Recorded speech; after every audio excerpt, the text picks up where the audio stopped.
1 year ago, the Digital Futures Task Force of DG Connect launched Futorium, a pilot project consisting in an online platform to collect emerging trends and build evidence and engage with stakeholders to imagine future policies.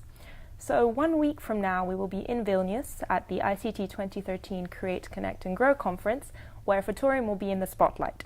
In preparation for this event, and also as a reflection on the last year of journeying into the future, I have the pleasure of being here with Robert Madelin, Director General of DG Connect, to talk about Futorium and the future of policymaking. So what do you think the future of policymaking will look like in Europe in 2050?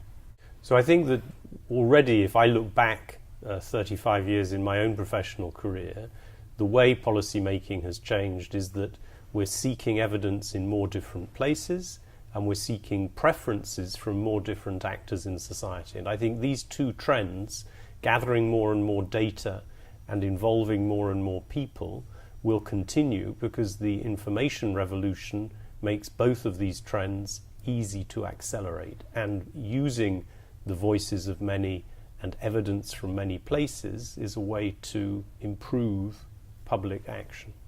And what kind of role do you see initiatives like Futorium playing within this? These kinds of initiatives, how will they actually affect the public administration and how we go about making policies?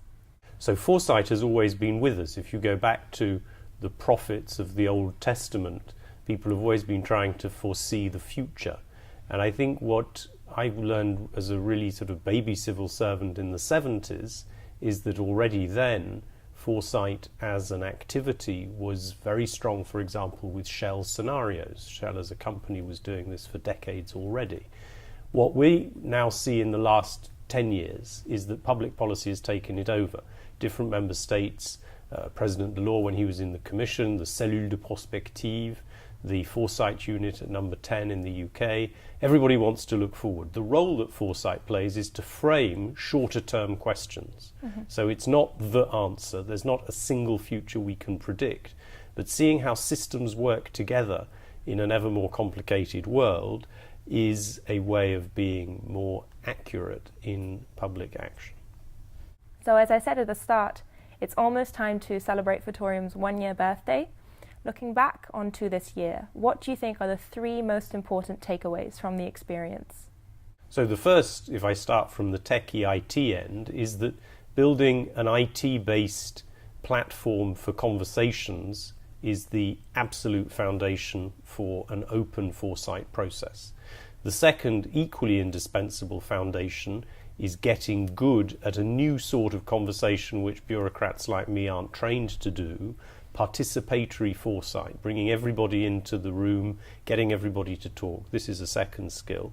The third, which we're about to begin, so this is the foresight process up to Vilnius, the third is how to take ownership of the foresight signals within a more traditional policy making process, because we can't do everything, we have limited resources, how to find the right balance between fighting fires today and building a more resilient society tomorrow.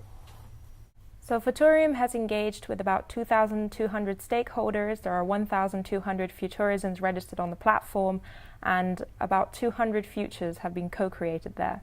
What is actually going to happen to these visions? How will they actually be used for policy? So the content of the platform is valuable in itself. And in some way, the visions that we have of the future evolve every morning, every afternoon, every evening. And they need to continue to live. What policymakers and the next commission and my next commissioner will need to do is to take out of them ideas that are actionable within our resources, within our political mandate over a fixed period of 5 years. Even this commission with Nelly, we're going to be working to see how do these visions inform the way we execute the last year of the current Barroso II mandate. So you take the vision and it informs the way you work. It doesn't determine it, and it's not floating out there as a novel that you read on the train. It's relevant to action, but it's only part of how we decide what to do. Thank you. Thank you.